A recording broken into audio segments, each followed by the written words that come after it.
Evening, everyone. I'm Matthew Taylor. I'm Chief Executive of the RSA. It's my great pleasure to welcome you here for today's special RSA Commencement event.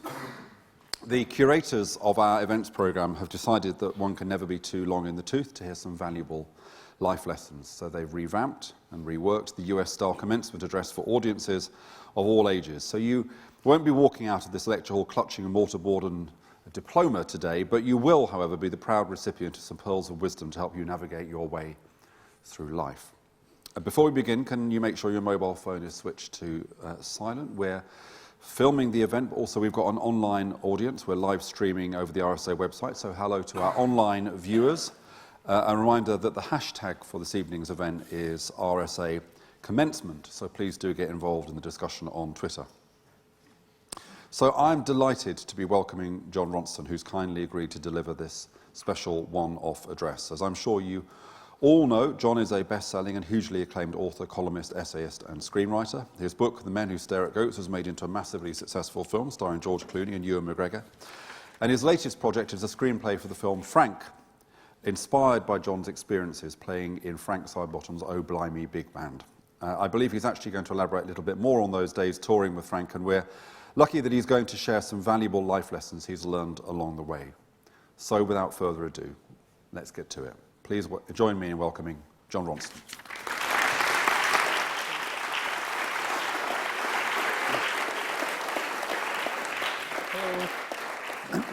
Hi. I would say that massively successful is a big term to describe the Men Who Stare at Goats, but thank you. I had an abrupt graduation, and when I say abrupt graduation, what I mean is I flunked college without graduating. It was 1987. I was a journalism student at the Polytechnic of Central London, but one day I got a telephone call asking me to become the keyboard player in the Frank Sidebottom Oh Blimey Big Band. So I immediately went into college and told my lecturer I was quitting, and I moved to Manchester. So I had no idea what a commencement speech entails. This is how the great American writer George Saunders describes commencement speeches. Some old fart, his best years behind him, who, over the course of his life, has made a series of dreadful mistakes, that would be me, gives heartfelt advice to a group of young, shining, energetic people with all of their best years ahead of them, that would be you. I was glad for that description because I was hoping to bore on about my life lessons. I have made dreadful mistakes, but I used to be like you, young, beautiful, and Frank Sidebottom's keyboard player. Nothing makes a young man feel more alive and on an adventure than speeding down a motorway at 2 a.m. next to a man wearing a big fake head. I was 20 and 2 years out of Cardiff, where I'd been bullied every day, stripped and blindfolded, and thrown into lakes. On reflection, it was exactly the sort of childhood a journalist ought to have. Forced to the margins, identifying with the put-upon, mistrustful of the powerful, and unwelcome by them anyway. And that's why I loved Frank Sidebottom. I loved his outsiderness, the wonderful, marginal strangeness of it all.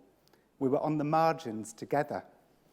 By the way, a few years ago, I woke up in the middle of the night and realised I was still angry about being thrown into Roath Park Lake in Cardiff in the summer of 1983 when I was 15. So I went on to Friends Reunited and I found one of them and I emailed to inform him that I'm now a best-selling author. And he emailed me back and he said that the reason why they threw me in the lake back then was because I was a pain in the ass. And the tenor of my email leads him to suspect that I haven't changed. I remember, I hope my son Joel doesn't mind, when you were about sort of 5, you asked me to recreate what it was like being thrown in a lake. So I sort of went, I don't know. And he goes, no, make it more scared. And he said, you were fat, right? And I said, yeah. He said, well, put a cushion. So I put a cushion up my shirt, and I went, please, no, no. And Joe went, you were so fat.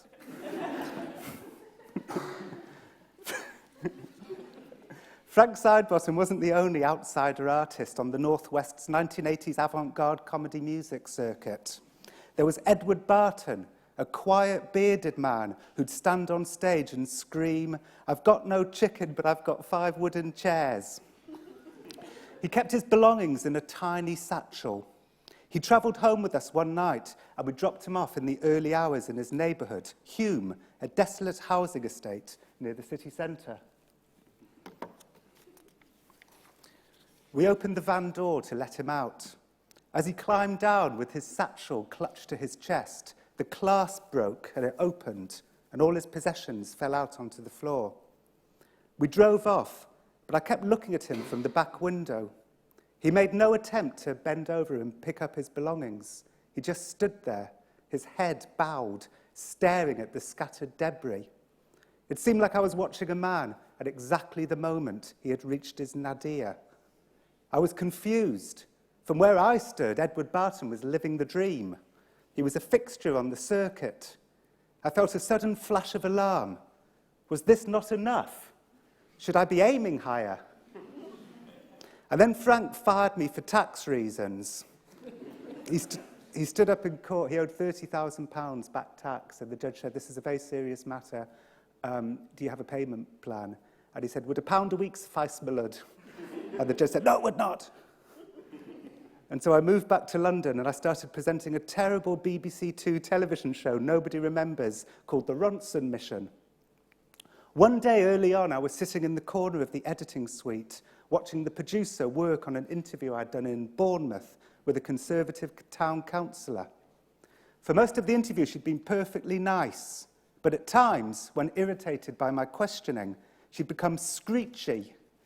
In the editing suite, they were carefully stitching together her screechiest moments while leaving the nice ordinariness on the cutting room floor. I watched this black magic. "Is this bad?" I said. The producer gave me a patient look. "Think of it this way, John," he explained. "One interviewee suffers, but millions are entertained." I grinned nervously. He was right. This was okay. She was a Tory councillor. We were in the tradition of the great caricaturists like Hogarth, and history proved us to be pioneers. The approach we adopted with the town councillor became fashionable. Journalists in magazines and newspapers and on radio and TV would take the furthest reaches of their interviewees' personalities, the hysteria, the pomposity, the passive aggression, the delusions of grandeur, anything that made them abnormal, and stitch them together to ridicule them while leaving the normal stuff on the floor. We were reducing people to their flaws, to their outermost aspects. I did it to Tory grandees, white supremacists, anti-Semites, Islamic militants, and then conspiracy theorists, psychics, and eventually hippies. We didn't think hard about what we were doing. We did it because people liked it. The more we did it, the more successful we were.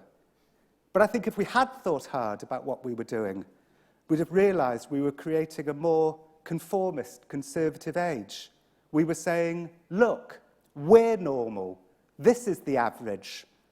We were defining the boundaries of normality by harshly judging the people outside of it. Most of us did it instinctively. But when I was writing my book, The Psychopath Test, I met a repentant former researcher for the kinds of daytime TV shows where families mired in drama and tragedy yell at each other. She told me she had a secret trick she utilised when booking the guests. I'd ask them what medication they were on, she told me. They'd give me a list. Then I'd go to a medical website to see what they were for. And I'd assess if they were too mad to come onto the show or just mad enough. What constituted too mad, I asked. Schizophrenia, she said. Schizophrenia was a no-no. So were psychotic episodes. If they're on lithium for psychosis, we probably wouldn't have had them on. We wouldn't want them to come on and then go off and kill themselves. Although if the story was awesome, and by awesome I mean a far-reaching mega-family argument that's going to make a really charged show, they'd have to be pretty mad to be stopped. So what constituted just mad enough, I asked. Prozac, she said. Prozac's the perfect drug. They're upset. I say, why are you upset? I'm upset because my husband's cheating on me, so I went to the doctor and he gave me Prozac. Perfect. I know she's not that depressed, but she's depressed enough to go to a doctor, so she's probably angry and upset. But it wasn't just journalists and TV people marginalising and ridiculing people on the outside of normality. It was all of us. Even though we see ourselves as nonconformists, individualists, defenders of people's rights to be different, we do it every day on Twitter. I want to tell a story about one of those times. It happened not long ago. It's the story that inspired the book I've been writing for the past 3 years, a book on public shaming, which I hope to have finished and delivered to the publishers in a few months. It started when I turned on Twitter and I saw that another Jon Ronson was tweeting, using my photograph as his avatar. Going home, he tweeted. Got to get the recipe for a huge plate of mussel in a bap with mayonnaise, #foodie. Who are you? I tweeted him. Making an unhealthy portion of bell pepper and tangerine in a bap with mint, #yummy, he tweeted. I didn't know what to do. The following morning, I checked the other Jon Ronson's Twitter feeds before I checked my own. In the night, he tweeted, I'm dreaming something about time and cock. He had 20 followers. Some were people I knew from real life, who were probably wondering why I'd suddenly become so passionate about fusion cooking and candid about dreaming about cock. I did some digging and I discovered that it was a spam bot created by an academic called Luke Robert Mason. I emailed to ask him to take it down. We prefer the term infomorph to spam bot, he wrote back. But it's taken my identity, I wrote. The infomorph isn't taking your identity, it is repurposing social media data into an infomorphic aesthetic, he wrote back. I felt a tightness in my chest. I was at war with a robot version of myself. A month passed. The other Jon Ronson was tweeting about his dinner parties 50 times a day. I wrote to Luke that if he wouldn't take it down, maybe we should meet and I could film the encounter and put it on YouTube. He agreed and turned up with 2 other men. They were all academics who'd met at the University of Warwick. And I've got a short clip from our meeting. Are you going to ring up the London phone book and insist that all the people who have the same name change their listings to, you know, No. there's something No, that... because they didn't choose to call themselves Jon Ronson because of me.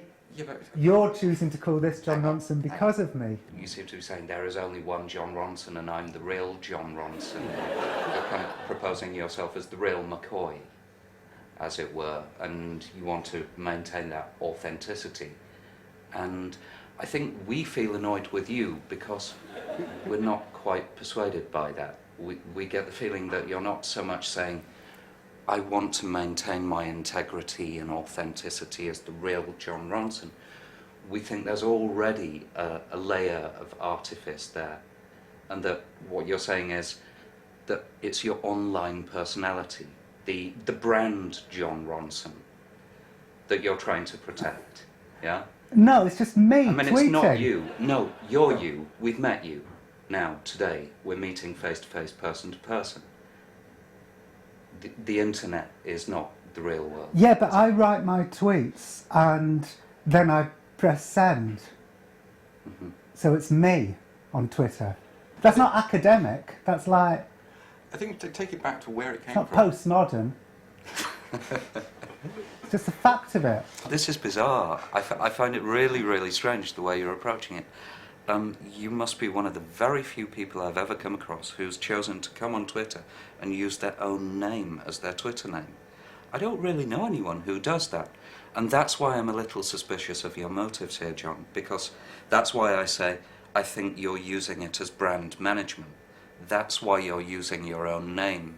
You know what? And I have therefore- never used the term brand management in my life. I've never used that phrase in my life. But And I just you get come the from sense a whole of different. why would you use your own name? You come from a whole That's different language to me. These words that you use are a completely different language, Uh-huh. and that's the same about this spam bot.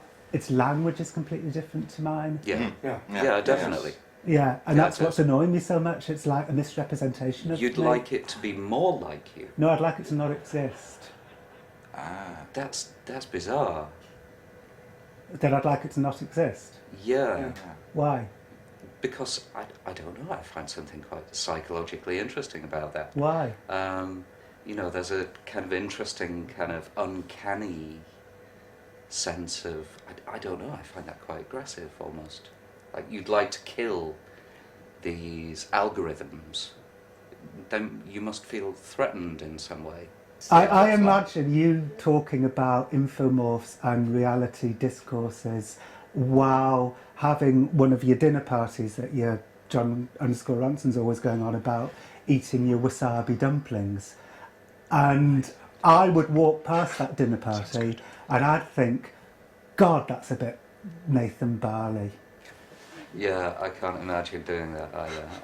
But that's the world that you're presenting to me. It's fiction. Yeah. Are you going to ring up? After the interview, I staggered out into the London afternoon. I dreaded uploading the footage because I'd been so screechy. Actually, I was screechier in bits I didn't show. I steeled myself for comments mocking my screechiness, and I posted it. I left it 10 minutes. Then, with some apprehension, I had a look. "This is identity theft," read the first comment I saw. "They should respect Jon's personal liberty by stopping directly or indirectly impersonating him or face prosecution." Wow, I thought cautiously. "These people are manipulative idiots," read the next comment. "Sue them, break them, destroy them." I was feeling giddy with joy. I was Braveheart striding through a field, at first alone, and then it becomes clear that hundreds are marching behind me. "Vile, disturbing fools playing with someone else's life and then laughing at the victim's hurt and anger," read the next comment. I nodded soberly. "They deserve to die painfully," read the next comment. "Fire them. Let's get them fired." I was victorious. They took down the spam bot, but it left me feeling uneasy. Had we become the people in the lithographs being ribald at whippings? Fury at the terribleness of other people has started consuming Twitter a lot, and our rage seems increasingly in disproportion to whatever stupid thing some celebrity has said. It isn't satire, it's punishment. It's like we're drifting into a new way of being. In fact, it started to feel weird and empty when there isn't anyone to be furious about. Whole careers are being ruined by one mistake. A transgression is revealed. Our outrage at it has the force of a hurricane, and then we all quickly forget about it, and we move on to the next one. And it doesn't cross our minds to wonder if the shamed person is okay or in ruins. We're just enjoying the rush of being united and being better than other people. We shame and we get shamed. Some poorly worded political opinion or unwise joke opens the gates of hell upon us. We're like corporations that have committed PR disasters. We have to learn to do damage limitation. It's very stressful. One night in the midst of this, I stood wearing a tuxedo outside a 5-star hotel on Park Lane. Downstairs in the banqueting hall, I had just not won a radio award. And so I'd gone out for air and spotted another non-winner, the radio presenter, Adam Buxton. He was leaning against some railings. We watched the limousines speed down Park Lane, the winners spilling out of the hotel in their tuxedos. "You know why we always lose?" Adam suddenly said to me. I shook my head. "Don't you see," he said, "you and me, we're marginal." I looked at him. "The things we like," Adam said, "they're marginal." "You're right," I said, my eyes widening. "We are marginal." I felt a great weight lifting. I'd spent years frantically reaching for the mainstream, but I didn't have to. It was fine. I was marginal. I could still tell those stories, but they could do something different. They could dehumiliate. They could dignify. So you may be wondering, what have all these experiences taught me? I suppose what I'd like to say is this. Being marginal is fine. It's where the most interesting stuff is happening. Be kind to people. Don't pile onto them on Twitter. We're all lost at sea, clutching hold of driftwood to try and make it through, trapped inside our own bubbles. And a public shaming is like a distorting mirror at a fun fair, taking human nature and making it look monstrous. This is where I am after nearly 30 years of non-fiction writing. And I remember something Chris Seavey, the man under the Frank Sidebottom head, once said to me. It was late one night and we were in the van reminiscing about a show we'd played a few weeks earlier at JB's nightclub in Dudley in the West Midlands. It was very poorly attended. There can't have been more than 15 people in the audience. One of them produced a ball. The audience split into teams and, ignoring us, played a game. In the van, Chris smiled wistfully. That Dudley gig, he said. Uh-huh, I said. Best show we ever played, he said. Thank you.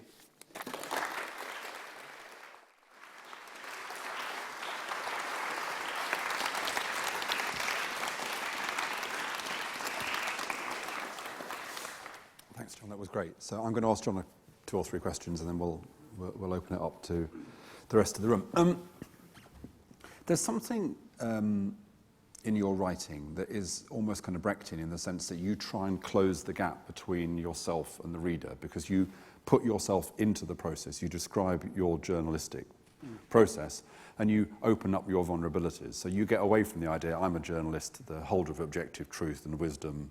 Yeah. You know, you put yourself in it. Yeah. But of course, one argument would be, well, what you do is you kind of shift the line, but it's still the line that you draw. It's still the portrayal of yourself in that. It's not total transparent. There's lots of things you don't. Brand Jon Ronson. Yeah, no, exactly. No, in a way, I'm kind of empathising with those people, and I kind of, you know, that is the case, isn't it? That you're not really disclosing yourself. You're just choosing to have a different kind of portrayal. You know, I think I remember, do people remember Donal McIntyre? Or people know Donal McIntyre. But he's a very talented, you know, journalist and broadcaster. He's really, really good. But I always remember this one thing he did where he was infiltrating fashion shows to see, you know, people to see abuse. To kind of, you know, he had secret cameras all over his body, and somebody gave him some cocaine, and he went into the toilet, and he sort of took the cocaine and kind of went like that and put it down the toilet like that, like with this look of sort of horror on his face.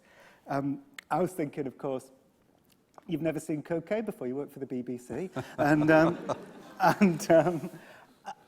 that really, I think that sort of performance journalism of superiority is hierarchical, and it's not true because we're all troubled. You know, we're all messed up, and the more we're open about that, and the more we admit it, the better.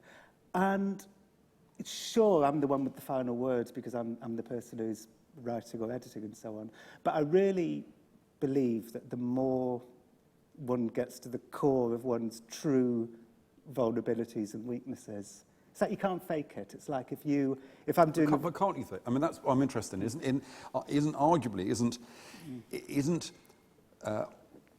authenticity, the notion of authenticity, itself a ploy? And then if you think of politicians, for example, those politicians who claim to be authentic, the kind of Boris Johnsons of this world, yes. To what extent is this genuine authenticity, or this is just Boris Johnson's way of being a clever politician? Well, the fact that we're all deeply suspicious of Boris Johnson's authenticity, I believe proves my point, that people can spot when you're not being authentic. I mean, I wouldn't say I reveal every single thing about myself. I mean, there's some things that are too painful to reveal.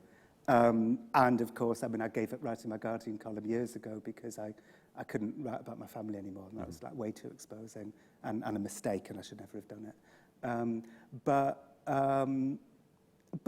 no, I think if I'm doing a sort of fake version of myself, the reader will know immediately. Yeah. Back to another kind of looking at the divide between the kind of journalist and the reader, but another divide is this one which you referred to, which is the normal and the abnormal, which has again been a recurrent theme in your kind of work. Alain de Botton spoke here a few weeks ago. He's written this book about news, and a point that he made is not just this kind of attempt to use the media as a way of parading people's problems, that kind of thing, but also just the simple fact that what is news is unusual. And so therefore, in a sense, the news is actually not a definition of what the world is, it's a definition of what the world isn't. Because what the world is of no interest. Yes, absolutely. And, you know, I've gone increasingly aware of this and increasingly uncomfortable about this, you know, as I've gone on. Because you're right. It was my great revelatory moment, actually, wasn't really the Adam Buxton thing. It was a conversation I had with Adam Curtis. And I'd just been in Florida. There was a CEO called Chainsaw Al Dunlap, and who I wanted to find out whether or not he was a psychopath.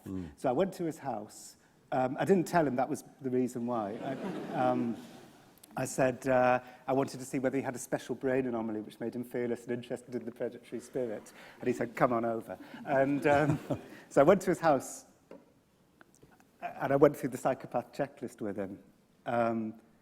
Item 1 was grandiose sense of self-worth, which I have to say would have been a hard one for him to deny because he was standing underneath a giant oil painting of himself. Anyway, he said yes to some and no to some, and I came back and I was having dinner with my friend Adam Curtis, the documentary maker, and he said, you know, how long did it take you to get there? And I said about 16 hours. And he says, you travelled all, you know, he said, you're like a medieval tapestry maker, you know, you stitch together the craziness, all the things that would be defined within the DSM as mental disorders, and leave the ordinary stuff on the floor. Exactly, it's the abnormal. And he was right. He said, we all do it, we all know it's odd, and none of us like to think about it.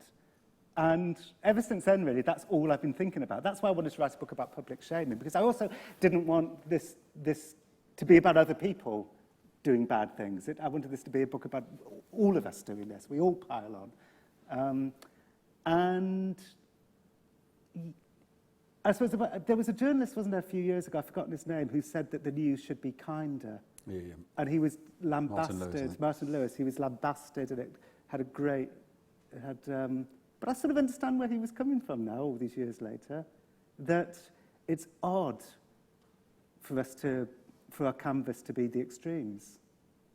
So, in your account, going back to this kind of normality, just eccentricity kind of notion, in your account, you want us to know that you were thrown in a lake when you were 15. It's important for us to know this about you. And there is a kind of sense of your vulnerability and on an eccentricity to an extent. And this is what, in a sense, legitimizes your capacity to look at other people who are eccentric, because you're describing a tribe which we suspect you might be part of yourself, in a way. Yes, absolutely. But yet you're an incredibly successful person. You know, you're pretty well off, and you're doing, you know, you are a highly successful creative entrepreneur. And yet you kind of want to come up onto the stage, look a bit scruffy, and have your beer and talk about how you're chucked in a lake. I mean, how long can this go on for? Until I die. No, because I'm not. I'm exactly the same. I mean, I've got a bit more money than I used to have. I wouldn't call myself incredibly well off, but by any means. But I've got a bit more money than I used to have. But other than that, nothing's changed whatsoever. I mean, I spent most of my life living in, you know, from having no money to having just enough to get by. And true, the last few years I've done it. I'm doing a bit better than that. But that's all. And I should say that I don't wear my golden suit in my room in private. You know, I actually dress like this also, or worse, in sweatpants all the time in my room. So no, this is who I am. I mean, really, it is. No, it's charming. But there was something towards the end of your speech. I'm being tough now, but towards the end of your speech, you said, and it was obviously self-parody there, but we're marginal, I'm marginal. And I thought you were going to say, I thought there was a little pious turn in your talk then, because I thought you were going to say, no, actually, of course, marginal people are people living in poverty, people living in estates like that in Manchester, people who've got no work, people who get, you know, suffering from this or that or the health condition. That's what real, my marginalism is a much more cosy and And you didn't go down that route. Is that because it would have been a bit kind of pious, or because it didn't occur to you? No, it's because I really see myself as marginal. I mean, I haven't had a great many successes. I mean, the only real success I ever really had, like proper success, was the psychopath test.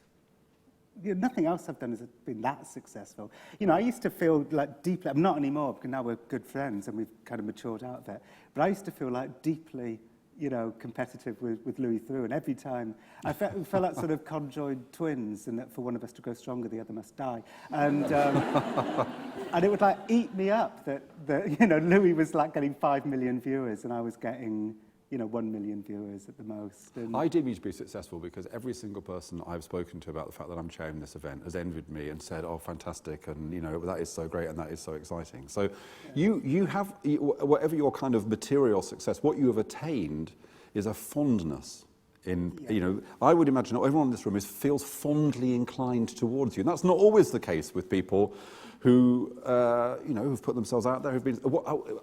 final question for me, what do you think is the secret? Is it this vulnerability, authenticity? What is the secret of your capacity to generate fondness in other people? Am I right, by the way? Do you all feel fond, John? Yeah, you do. Just checking. Well, I'm not, you know, I'm very empathetic. I think I'm kind of, you know, I'm very empathetic for the people I write about. So I'm kind. It's really rare. I could only think of 3 stories in my entire life when I've, you know, really sort of been in battle with the person I'm writing about and it ended horribly. You know, 99% of the time I find something to, you know, I'm a humanist in the, you know, in the humane sense of the word, and in the not believing in ghosts sense of the word. Yeah, I think I'm kind of humane, and yeah. So that would be, if we were summing up your commencement in 4 words, it would be nice, it works. Yeah, I think so. I think, and when you notice it, you know, when you notice that we're living in this kind of hierarchical situation where basically we gain strength from other people's destruction, when you really start to notice it, you realize how often it happens. And when you opt out of it, like, nothing bad happens.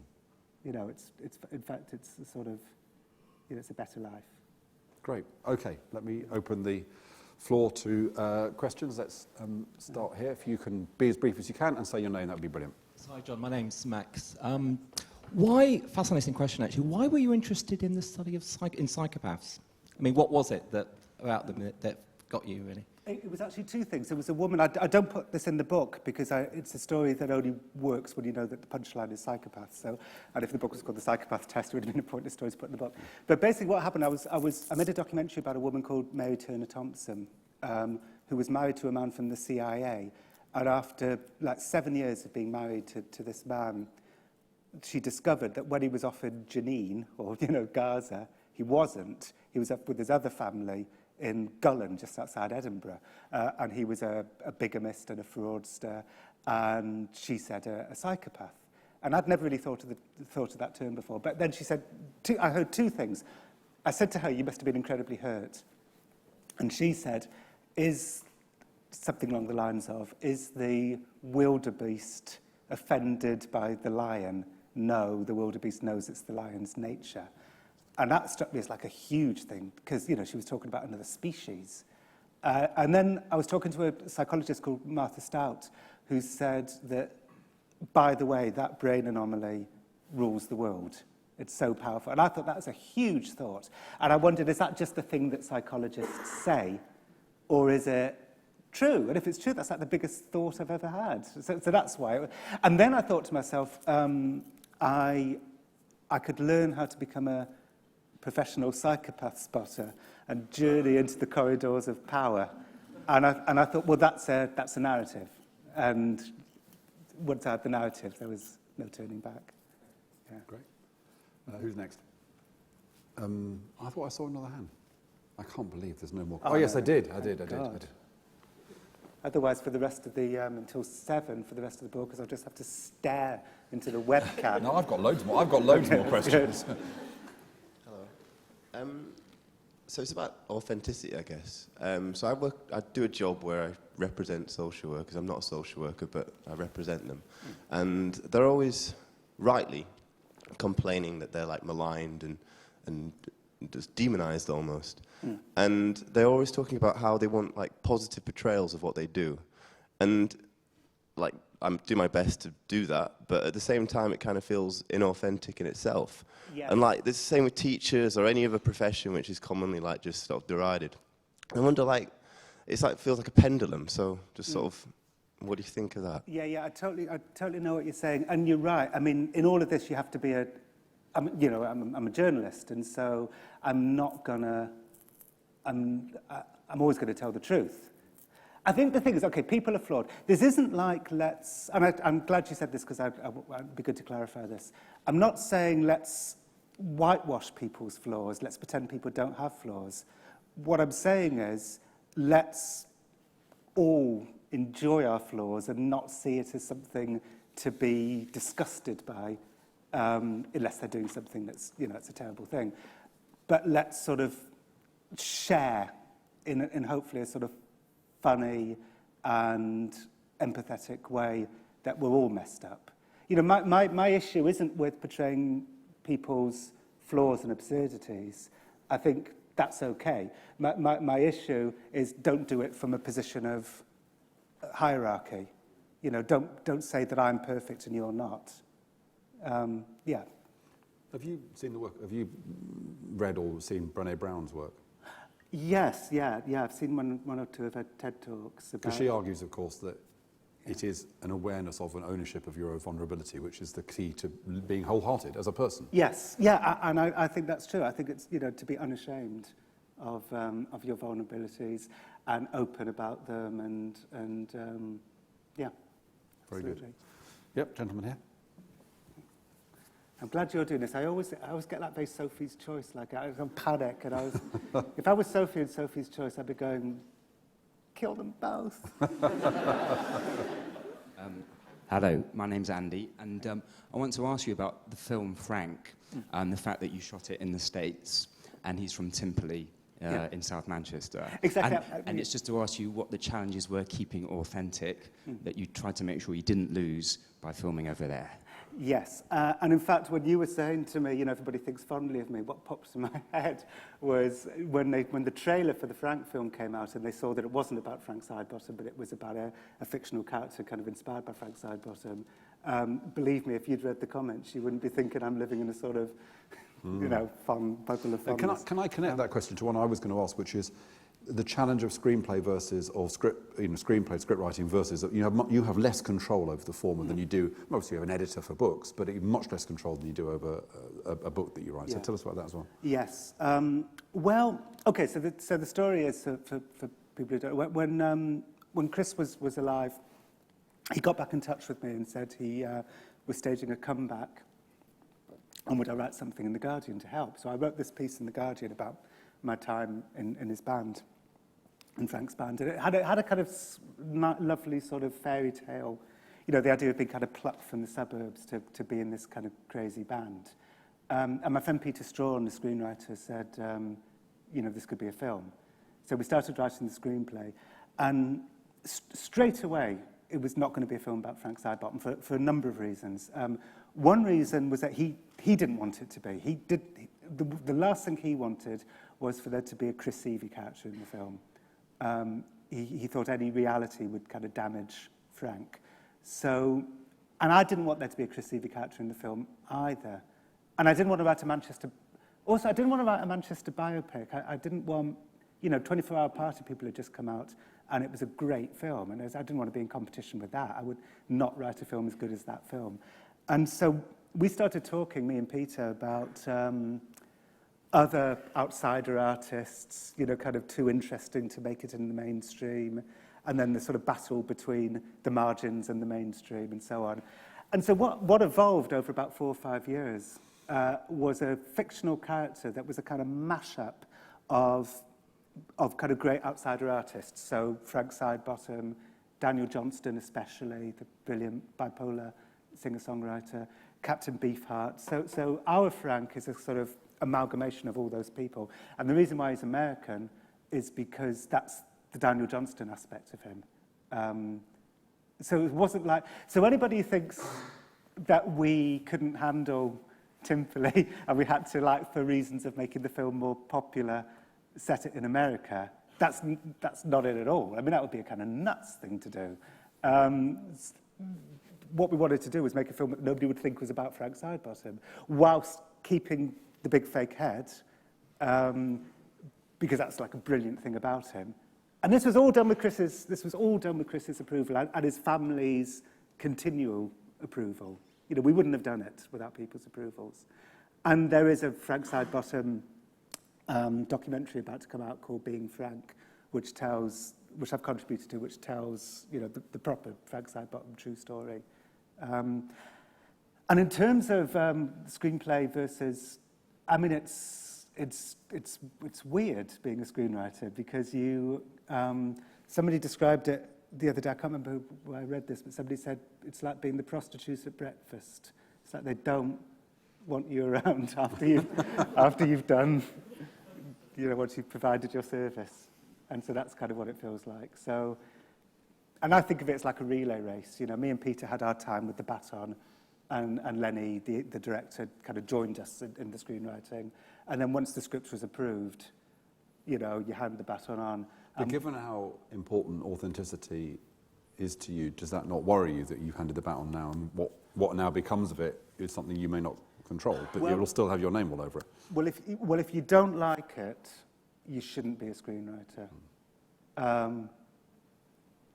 You know, it is what it is. Yeah. It's sure. I would love, you know, complete control over everything, but you're not going to get that if you're a screenwriter. Yeah. You get it if you're a screenwriter, director, and producer. I think Lenny's made a really good film. It's you know, it's a Lenny Abrahamson film. It's melancholy and you know, kind of rich, and it's not my film. It's his film. Great. And I think you have to swallow your ego on that. What I'm going to do is take 4 questions, because I can see 4 hands all together, and then we'll be finished. So if you can remember 4 at once, I've got a pen, I'll write them down anyway. So we'll start in the far corner. And then we'll go to the gentleman there. Hello. In a day and age where it's increasingly hard to make profitable documentaries and where big screen is big business, what do you see is the future of documentaries? Well, certainly. Hold on to that. So hold on to documentaries. Okay. Yep. Mine's rather different. John, you said it was a mistake to write about your family. Other people do, obviously, and seem to survive. Was it just not for you, or do you think it's not something that people should be doing? Documentary families. There was a woman. Yes. Yes, it's you. Hi. I just wondered if there had ever been any sort of scary repercussions from any of the people you'd spoken to, and I'm thinking particularly the people you spoke to in Them. Okay. And is that it? Yeah. Okay. So I thought it was a 4th hand. Oh, it's gone. Okay. Yeah. So documentaries, families, and scary repercussions. Yeah. I mean, it's true. I've sort of fallen out of favour with the documentary world, definitely. I was called in this, I'm being really indiscreet, so I won't name the person who called me in. And I've never told this story in public before either. Oh God, this is terrible. It's too late. It's too late. Okay. I was called in to a meeting. This is about 5-6 years ago now. And they said, you know this documentary maker, he named a documentary maker. He said, this guy used to make documentaries that nobody watched, like you. But one day I said to him, make a documentary about Britney Spears. And he did, 3 million viewers. And he said, so what I'm saying is you've got a home here if you make documentaries that 3 million people will watch. And I'm sure, like in the Venn diagram between what I want to do and what they would want me to do, you know, there is a documentary there that would get 3 million viewers, but, you know, God knows what it is. And as a result, I fell out of favour. I mean, with Channel 4, you know, my documentaries cost like 150,000. Sometimes Stanley Kubrick's boxes cost like a lot more than that, and got really small viewing figures. And then you make Wife Swap, which costs a fraction of that and gets like 5 million viewers. So it's completely rational to not want me to make documentaries anymore. And they didn't want me to. So I think, I mean, luckily, when I was younger, I did a radio show in South Manchester, and one day I was called in and fired, and it was my life, and I got really depressed, and I thought, never again am I going to allow one person to control my life. And so ever since then, I've always had fingers in pies. I've always had lots of different careers going at once, because I just hated the idea of, you know, somebody coming in, you know, just taking everything away.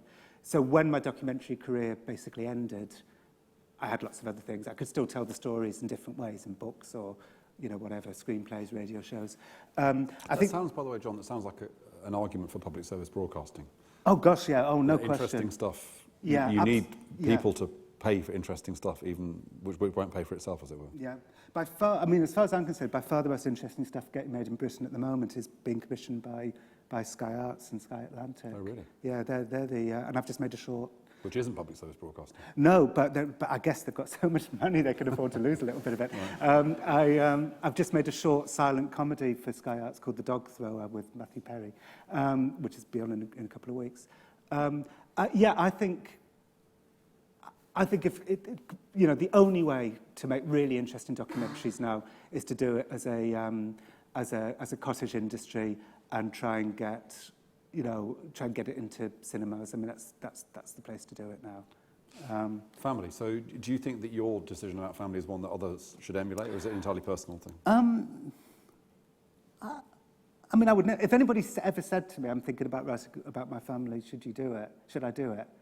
You know, my advice would be no, because you know there's a tyranny to the deadline, and because there was recently, was it Alison Pierce? Somebody wrote about their child, their teenager, yes, being always off the head on marijuana, throwing them out, and exposed it, and that was a huge, big debate a few years ago. Yeah, it was Julie Meyerson. Oh, was it Julie Meyerson? Yeah, sorry. Alison Pierce who criticised her for it. Maybe. Right. Yeah. Yeah, and I mean, I gave up. I felt very, like, in every single way, both you know, the fact that I'd been doing it for a few years, and I'd run out, you know, you're desperate, you know, the deadline is taking over. That space in The Guardian becomes more important because it's an empty space, you know, and you know, so it becomes more important than people's privacy. So, you know, I had to quit. I should have quit a year or two before I did. So it wasn't possible for you to write that regularly without writing about your own family, is that what you're saying? Yeah, I had to. Yeah, it's kind of... The only way it's defensible is that of the 200 or 300 columns that I wrote, like a handful of them I think were really good and wouldn't exist if I wasn't writing that column. But that's the only way I can defend them. I mean, other than that, I think you know, it feels absolutely wrong to do it. And then finally, repercussions. Oh. Extremists and psychopaths turning up on your doorstep. Yeah, you know, no. No, it's just too pleased to be famous, I guess. Yeah, it's sort of been fine. I remember my wife, one time I invited a member of the Manson family to come and stay with us, which my wife told me I wasn't allowed to. My favourite moment of that was she wanted my postcode. At the time, it was N11JX. And she said, N11J, and I said, you know, J for Joshua, X for what you've got carved in your forehead. That's my favourite moment of pronouncing it. No. I mean, with the psychopath test, I was really careful. I did, you know, nobody knew my home address. Nobody knew how to get hold of me. I was, you know, very, very discreet. No, I've never had any. Isn't just, this is maybe a way of wrapping up the whole thing because it connects a lot of your themes. Isn't part of the reason for that we live in a world where people would rather be exposed as being crazy than not be exposed at all? That in the end, being famous is such a goal for people, to be a celebrity. This is what daytime shows rely on, is that people think, oh, it's better to be famous and humiliated than not to be famous at all. Well, although I'm so careful not to humiliate people, I mean, you don't want to be a mugger, you know, you don't want to make people feel bad about ever having talked to you. And it happens. I mean, it certainly happens. I mean, you know, it happens that your portrayal of somebody doesn't tally with the way that they want to be portrayed. I mean, that certainly happens. But, you know, I think if you're empathetic and you're passionate and... The other thing is, by the time, pretty much anybody I interview, by the time I approach them, I'm so kind of obsessed with them and their lives. I know things, I know really arcane things about them, and so they're pleased to talk to me because I've done so much work. Yeah, I can't think of a single occasion when I felt... I mean, there were times at the time when I was threatened. I mean, I was outed as a Jew at a jihad training camp one time in Crawley. Crawley? Crawley, yeah. Crawley. By Omar Bakri Mohammed. He said, look at me with the infidel John, who is a Jew. And they all went, and I said, surely it's better to be a Jew than an atheist. And I heard someone in the crowd say, no, it isn't. And there was a time... I was a bit nervous about Omar, I have to say. But nothing ever came of it. And I was nervous. I went to Aryan Nations one time, passing all the signs that said no Jews. And I got up there, and I was immediately surrounded by skinheads who all asked me, they said, what's your genealogy? So what's your genealogy? And I said, I'm Church of England.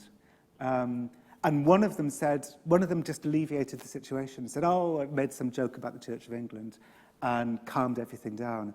And to this day, I'm convinced that person was an undercover federal agent. Yeah. Jon, it's been fantastic talking to you. Jon's books are available outside, and he's happy to sign them. The real Jon Ronson, it'll be, not some... By the way, was that in any way, the tweets, was that in any way based on you? I mean, was there some reason why that content was there? Had they taken all your content and put it through a machine and that's what came out? And if that's the case, wasn't that rather worrying? Well, no. Basically, what they did was they took my Wikipedia page and then they took other bits and pieces about me, and then they added their own stuff. Oh, they added their own stuff. Yeah, and their own stuff was things like some recipe website. And, oh, I see. And frankly, from what I could tell, it was all their recipe website. It was like, there was no Wikipedia stuff in there. Right. Except for possibly watching... Well, no, there's nothing. I was watching... there was a lot about watching Seinfeld. That's like the only thing that I do. You know, I don't have dinner parties, God forbid. Well, as I say, Jon's books are available outside, and he'll sign them. Thank you all for coming and for the questions that you've asked. Can I just ask you to join me in thanking Jon Ronson?